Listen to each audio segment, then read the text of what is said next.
And don't forget that you can watch us live on these platforms: Apple, Roku, Facebook, and Android devices.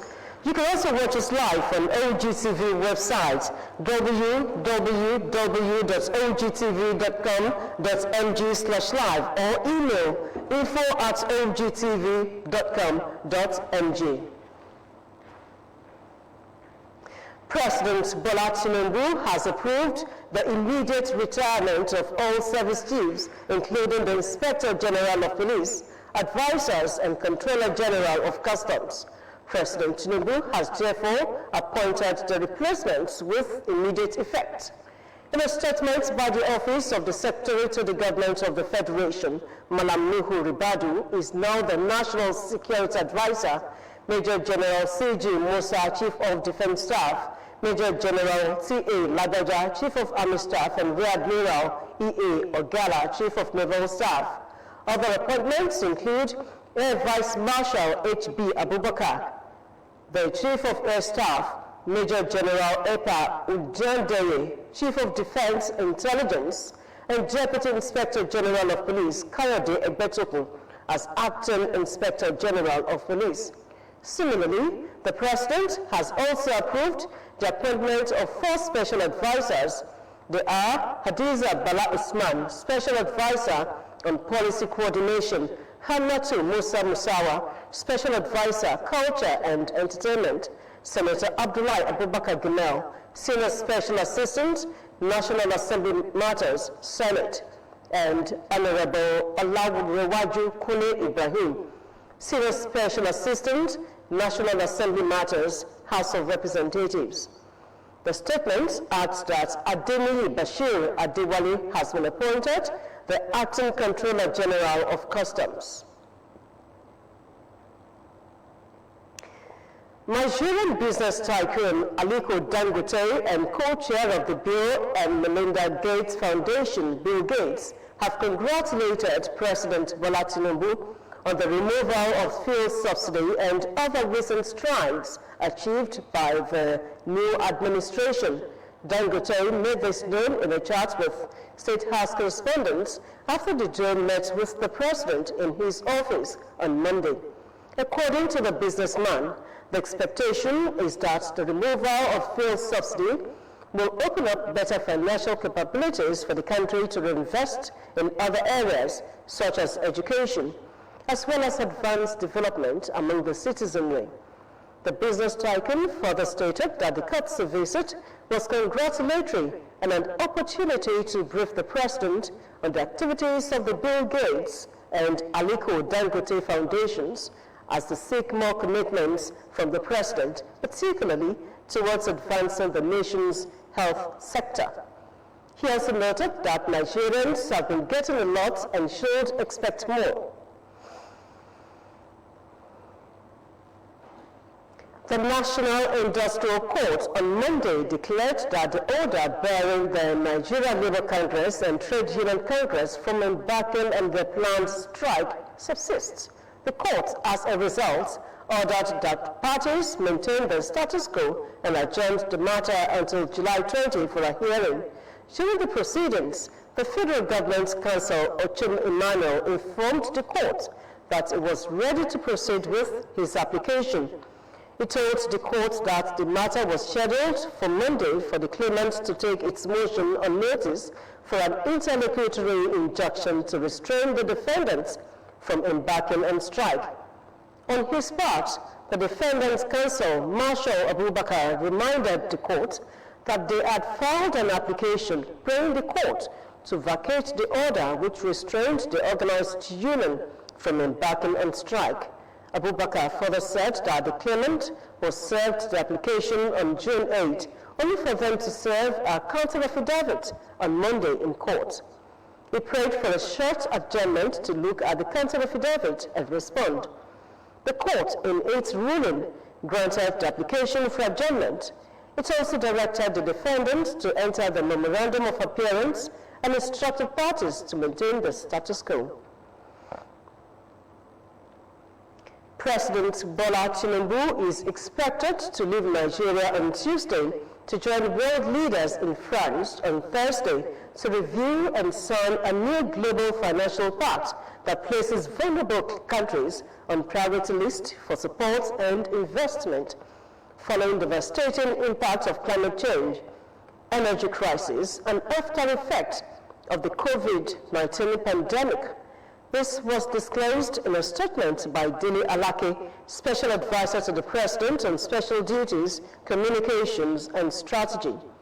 According to the statement, the President will participate in the two-day summit, June 22 and 23, that looks at opportunities to restore fiscal space to countries that face difficult short-term financial challenges, especially the most indebted, mobilize innovative financing for countries vulnerable to climate change, foster development in low-income countries, and encourage investment in green infrastructure for the energy transition in emerging and developing economies.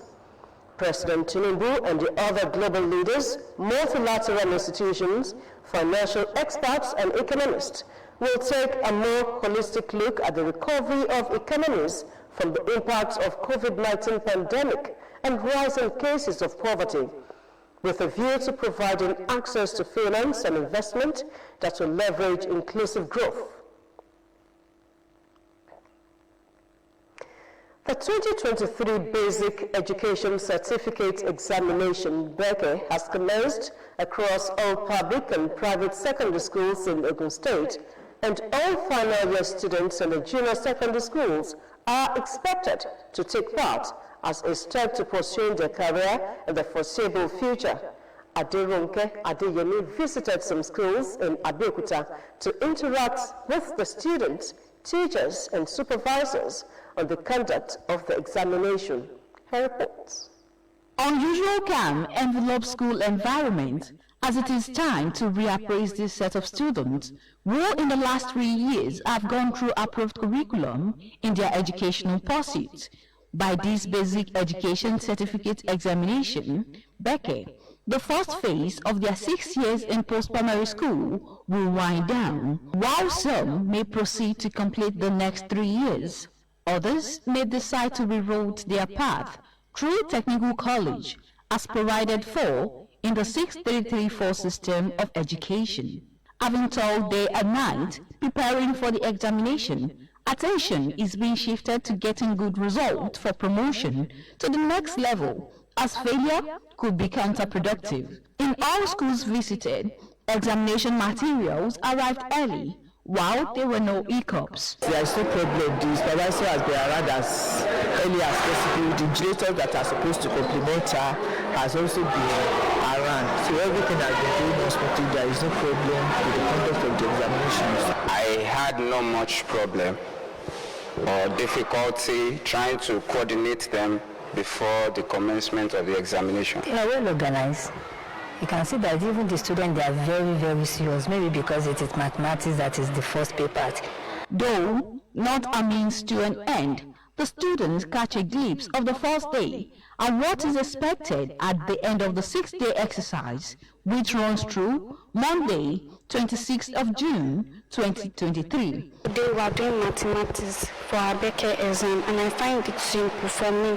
Simple, but I don't know about others because if you read, it's going to be easy for you. Before I started, it was hard. Like I was thinking maybe to be very hard, but when I saw the questions, it was so simple, and I was like, wow, I can solve this. And for the rest, I think I will be good to go. When I saw the questions here, I was very happy because the questions here is among the questions that I've thought I've come. With this first paper, I'm sure that along the line, all the questions will be simple. Most important, a little piece of advice for students. As they read, they will understand and they will put on the right thing. And we also ask them to not to cheat. They cannot rest on their horse, so they must continue. They still have other papers. They've written just one, mathematics, they have 10 more. The Basic Education Certificate Examinations for students in junior secondary school remains a platform to assess the student before any progress can be made in choosing a life career. Adeyemi, OGTV News. Meanwhile, a total number of 155,161 candidates in Ogun State are writing the year 2023 Basic Education Certificate Examination (BECE) in both public and private junior secondary schools across the state, with adequate supply of the examination materials. Monitoring the examination in Egba Axis, the Permanent Secretary, Minister of Education, Science and Technology, Mrs. Abosede Ogunleye, lauded the State Governor, Prince Dr. Abeokuta, for his support for the education sector to further achieve academic excellence in this state.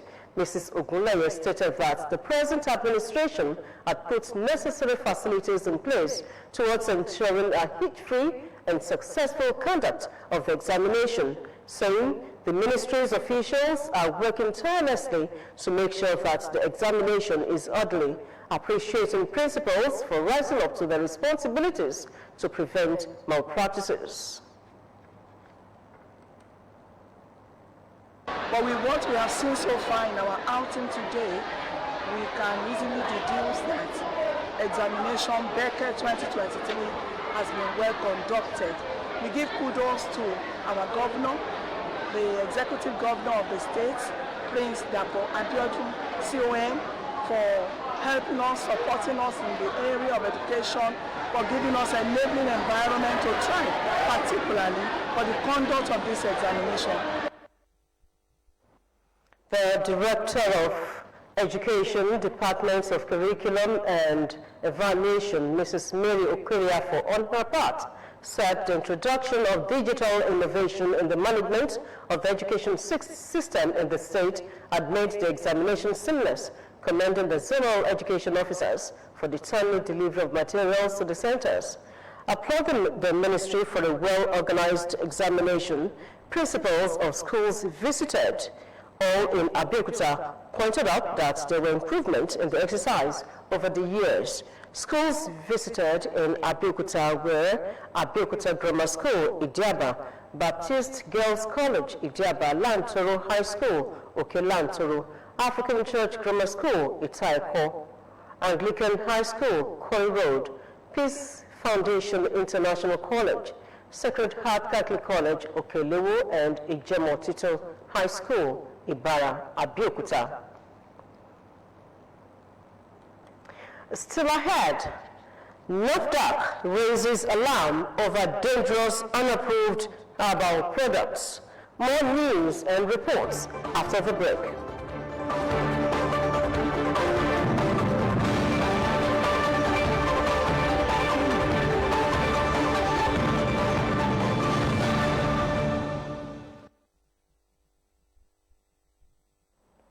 You're still watching OGTV News on 25 UHF and 260 on DSTV. The Governorship Election Petition Tribunal sitting in Abeokuta, Ogun State, has struck out the vote-buying allegation leveled against Governor Dr. Abeokuta and the All Progressives Congress, APC, by the People's Democratic Party, PDP, and its governorship candidate, Ladi Adebutu. Adebutu had dragged Governor Abeokuta and the APC to the tribunal, challenging their declaration as the winner of the 18th March 2023 governorship election in the state. But the governor's lawyers, led by Chief Wole Olanipekun, SAN, in their defense to the petition, made weighty allegations backed up with police reports, establishing that Adebutu and the PDP engaged in vote buying during the elections. Details of the proceedings are presented from the studio. 2nd May 2023, Adebutu and the PDP filed a reply to the defense by Governor Abeokuta and the APC, also leveling vote-buying allegation against the ruling party. The governor's lawyers, represented by Professor Taiwo Oshipiton, however filed an application asking the tribunal to strike out the reply in its entirety, or in the alternative, to strike out offending paragraphs from that reply.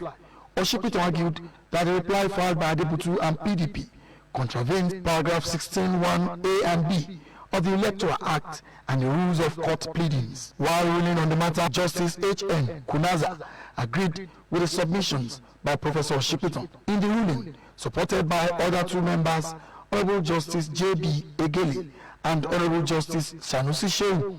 The tribunal overruled Adebutu's lawyers, led by Chief Godi Uche, saying that the application filed by the governor's lawyers was not the kind of application that the Constitution requires, to be determined at the end of proceedings in judgment. Relying on relevant provisions of the Constitution, the tribunal held that only applications that challenge the tribunal's jurisdiction or the competence of a petition will be deferred till judgment, whereas the application filed by Governor Abeokuta's lawyers was not that kind of application. The tribunal also held that the reply by Adebutu and PDP was incompetent for multiple reasons. The tribunal identified some paragraphs which contained unnecessary and repetitive allegations, others which contained arguments and legal conclusions which are not allowed in replies, and some paragraphs which were an improper expansion of the petition earlier filed. We are still within the scope of law. The petitioners tried to bring in some new facts which ordinarily should have been part of the petition while responding to the second respondent reply to the petition. And we have the view that that shouldn't be at this stage. You have the necessary facts as at the time you were filing the petition, and those facts ordinarily should have formed part of the petition, not to try and smuggle it in at the stage of reply. We raised an objection to that fact, and the court agreed with us in line with the principles of law. It's a ruling on the objection raised to the reply filed by the second respondent to the petition. The petitioner raised the issue of vote buying against the second respondent, and we are of the view that that fact should have formed part of the petition at the time it was being filed, not to introduce it in the reply to the second respondent's response to the petition. And it's a strict law that you can't do that at this stage. You can't do that. 21 days windows the petitioners had, that's PDP and Adebutu had, to file the petition as elapsed. And based on that fact that were presented in the petition, we responded to those facts. And those facts that the court will consider to determine the petition, not the new facts we're trying to bring in. The tribunal noted that in their petition, Adebutu and PDP alleged that Governor Abeokuta and APC committed corrupt practices during the gubernatorial elections. The tribunal further noted that vote buying is a species of corruption, and that if PDP and Adebutu truly believed that APC engaged in vote buying, the petitioner ought to have included those allegations in their petition from the start, which they did not.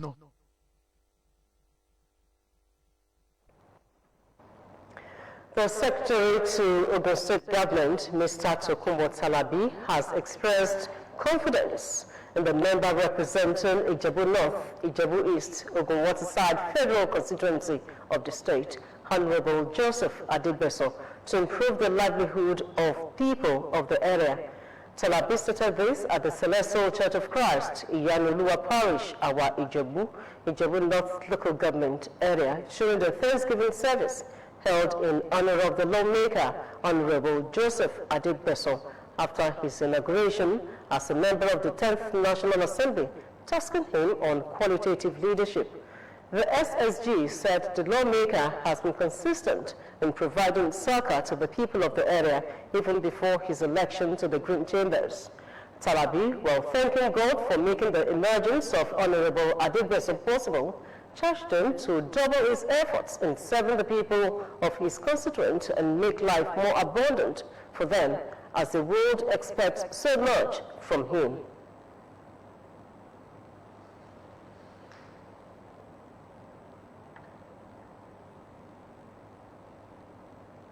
Senator Solomon Olamileko Adeola has hit the ground running as the West Senator with distribution of over 5,000 chairs and benches to 25 schools spread across the 5 local governments in the Axis. The day was also used to appreciate God for the success recorded during the election, as he promised to use his wealth of experience to transform Ogun West. Bumi Adigun reports. After a successful representation as a senator who represented Lagos West, Senator Solomon Olamilekan Adeola, popularly known as Yayi, assigned in to represent the people of Ogun West at the National Assembly, is hitting the ground running by this distribution of over 5,000 benches and chairs to 25 schools in Ogun West. What I'm doing here today is that it's zero tolerance for any student to sit on the floor while in class, and that's why we have started this initiative. And this is one initiative we are going to sustain for the next 4 years, as long as I remain the senator of Ogun West Senatorial District. And I mean it, and I'm going to support this, and I'm going to ensure that these come to pass. As far as Ogun West Senatorial District is concerned, no student will sit on the floor while in class. And that is what this initiative is all about. From the Oba Agunloye Pavilion, the joyous political supporters and invited guests moved to the Cathedral Church on Onla Ilaro to offer thanksgiving to God for the grace to begin another representation to the people of Ogun West.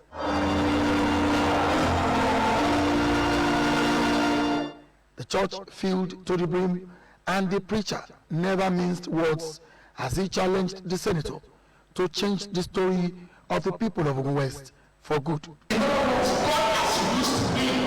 To touch lives, and these lives that he has touched are speaking on his behalf. Look what he said right here. Everybody gets me. Because of what he said, that's so selfish, so self-centered, that nobody can move on. Hear what we are saying here. If you don't do well, if I know the state is changing now. If you don't do well,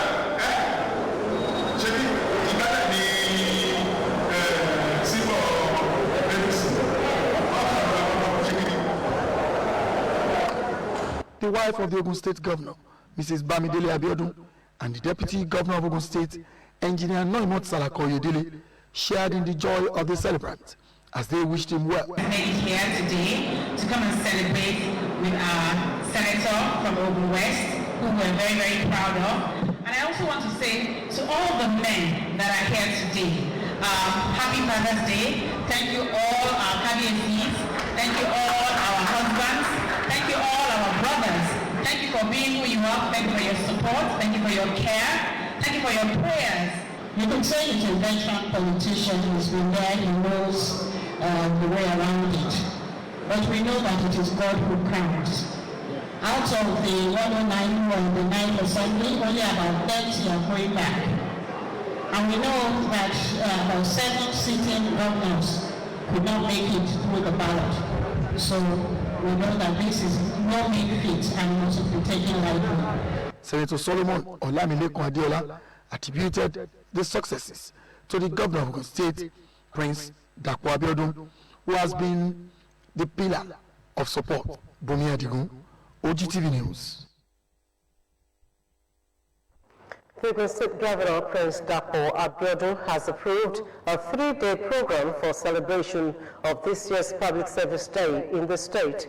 A statement by the Permanent Secretary, Bureau of Establishments and Training, Mrs. Lydia Fajombo, indicates the first program, Know Your Health Status Diagnostic Program, holds on Wednesday, 21st June 2023 at the Arcade Ground, Governor's Office, Okemoso, Abeokuta, beginning from 9 in the morning. On Thursday, 22nd June 2023, football matches between mainstream civil service and the prize cycles in both male and female categories from 2 in the afternoon at MKO Abiola Stadium, Kuto, Abeokuta.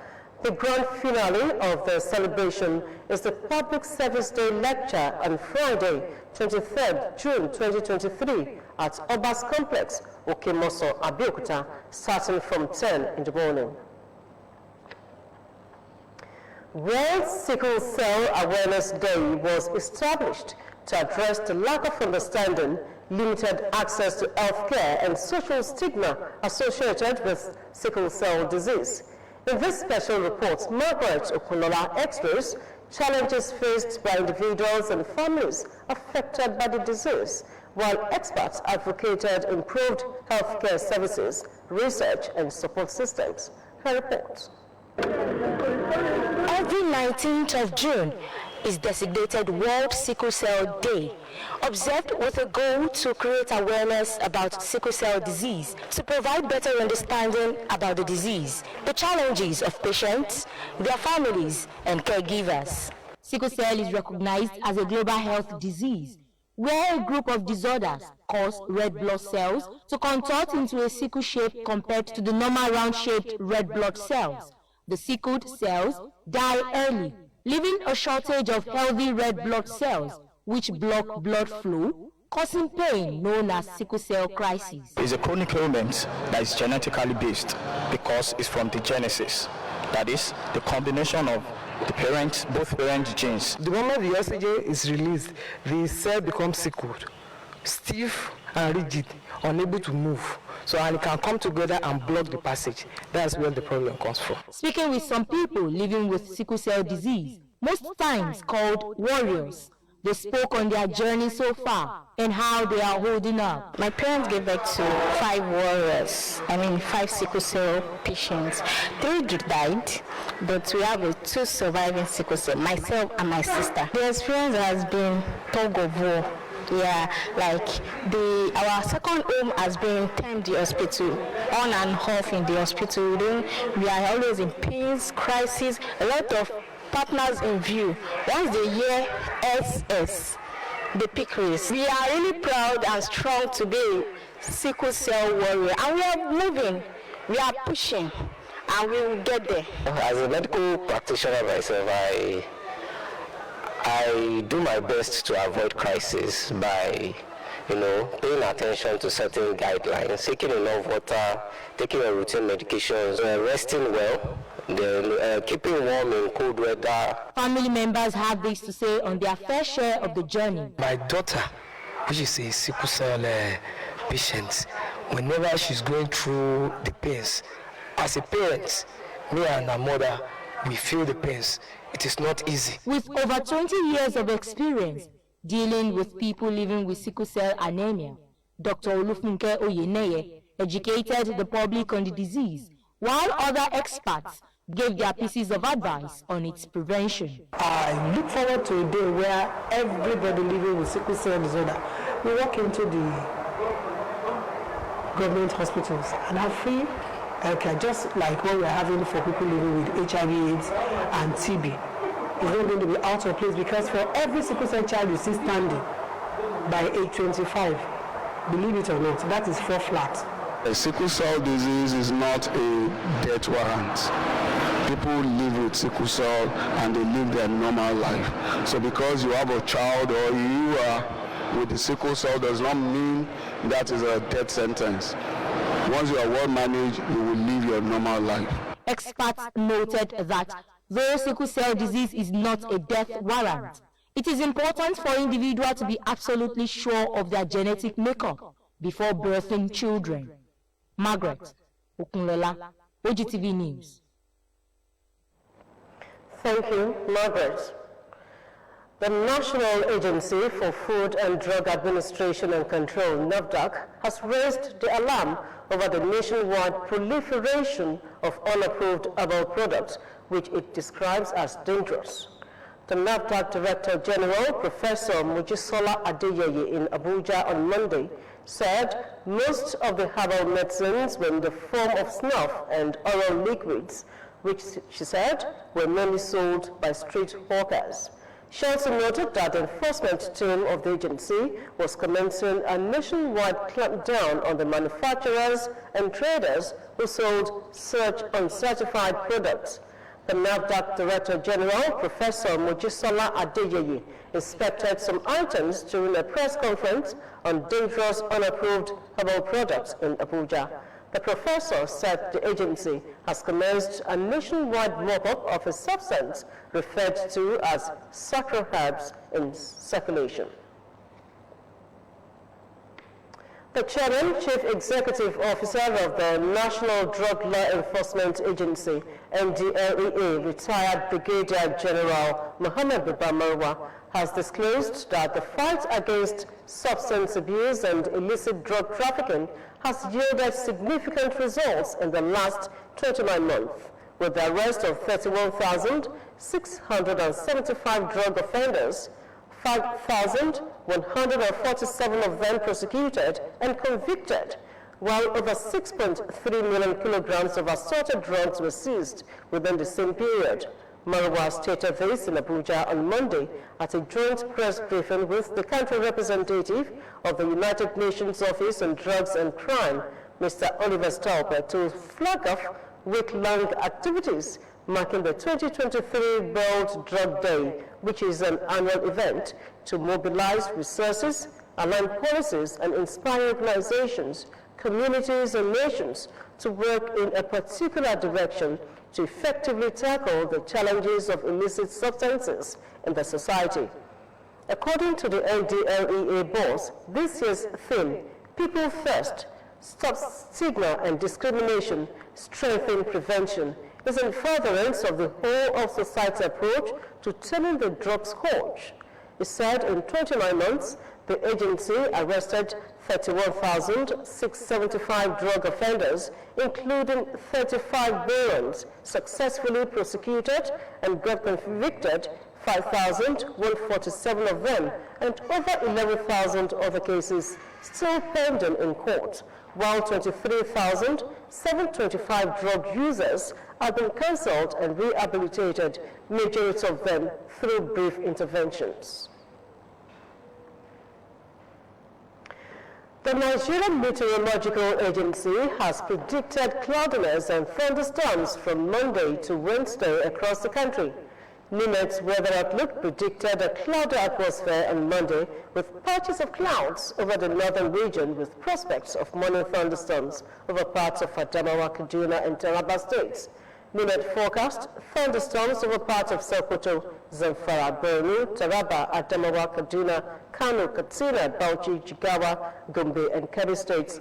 Cloudy atmosphere with intervals of sunshine is envisaged over the north-central region with prospect of morning thunderstorms over parts of the Federal Capital Territory, Plateau, Benue, and Nasarawa states.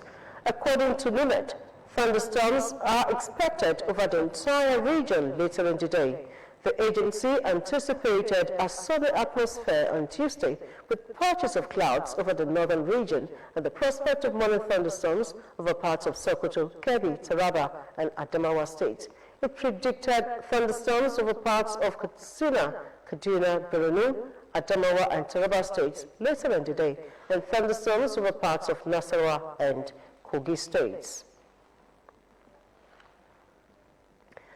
Ballers and chiefs in Isheri Ifo local council area have been encouraged to support the efforts of government at bringing development by ensuring peace and tranquility in their communities.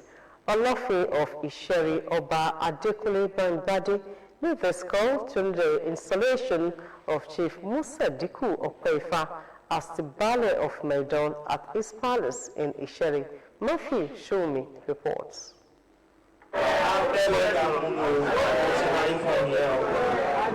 Chief Musa Diku of Kwefa being installed as the Baale of Maidan in Akute area of Ifo local government by the Olafe of Isheri Oba Adekunle Bangbade to help in the administration of the community in front of chiefs, Ologbones, family members, and people of the land.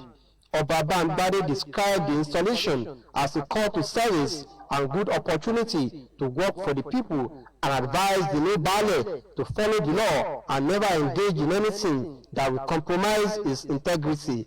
The monarch thanked the Oluwo of the land, Chief Mueno Banjoko, for being solidly behind the new Maidan and called on all sons and daughters of the land to cooperate with the Baale in his new role within the community. I would like to advise him and admonish him that he should be peace-loving.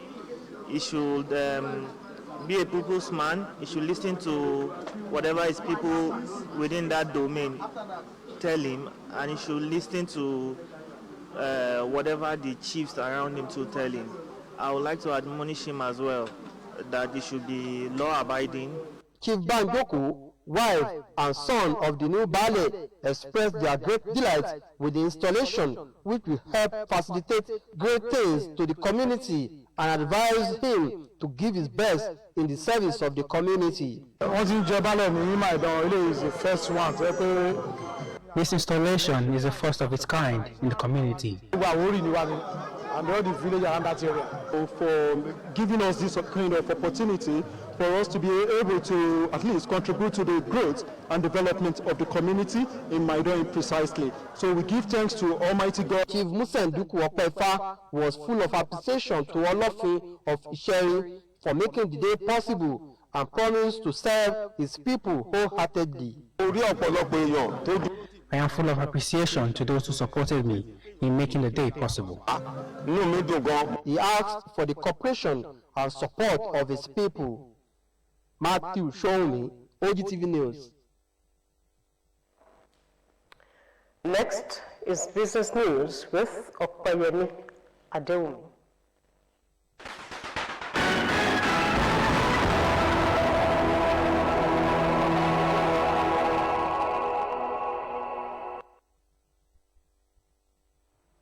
It's good to have you join us on the business segment of the news. Following the deregulation of the downstream petroleum industry, the federal government has begun the process of closing down the Petroleum Equalization Fund. The move, it was gathered, was in line with the provisions of the Petroleum Industry Act 2021. The meeting, which was held in Abuja between officials of the Nigerian Midstream and Downstream Petroleum Regulatory Authority and oil marketers, deliberated on the closure of the fund. The officials and marketers discussed the reconciliation of the PEF accounts and plans to close it in the next 1 month. Formed in 2021, NMDPLA encompasses a merger of 3 defunct regulatory agencies: Petroleum Product Pricing Regulatory Agency, Petroleum Equalization Fund Bond, and the Midstream and Downstream Division of the Department of the Petroleum Resources. Nigerians have begun to lament the effects of the introduction of a 7.5% value-added tax on the price of premium motor spirit, otherwise known as petrol.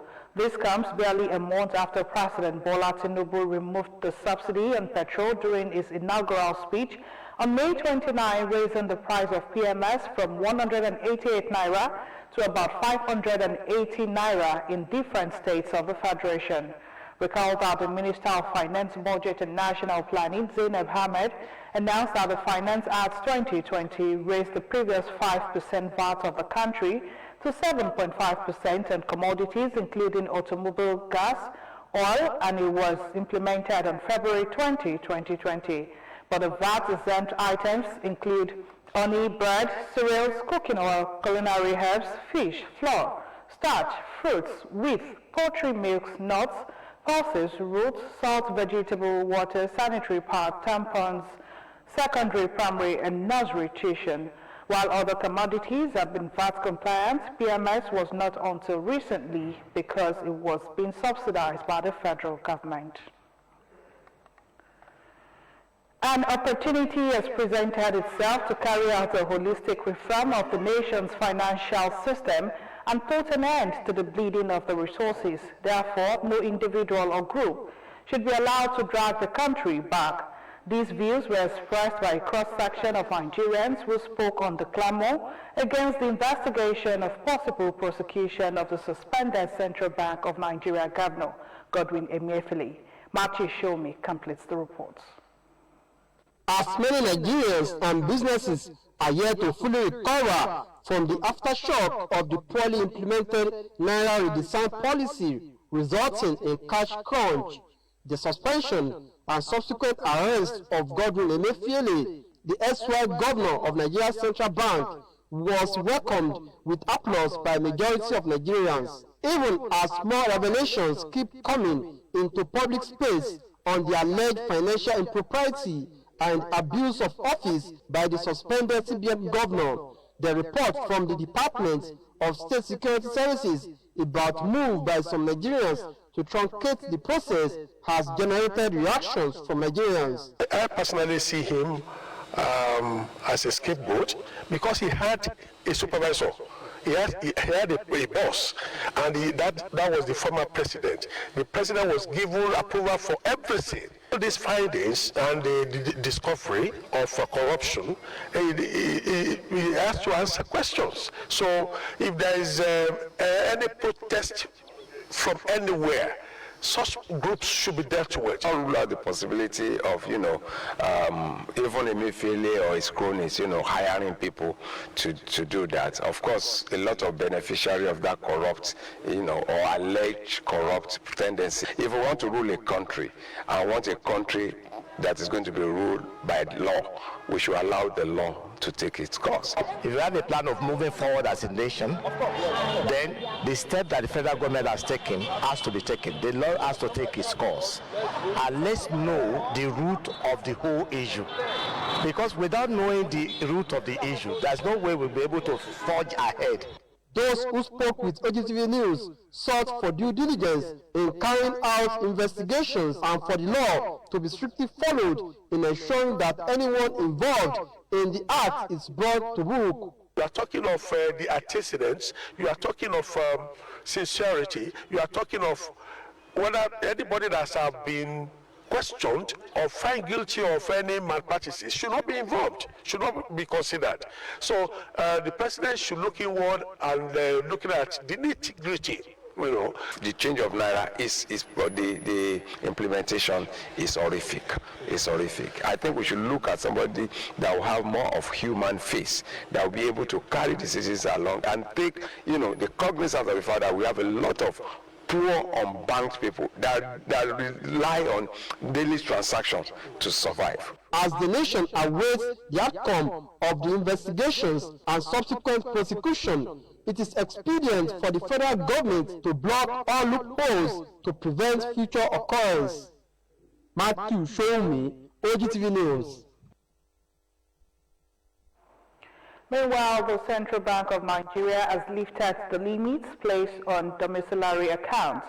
In a statement by the CBN, the new regulation allowed account holders to deposit freely, have unrestricted access to funds in accounts, and make up to $10,000 withdrawals daily. The statement was titled CBN Issues Further Guidance and Operational Changes to Foreign Exchange Market.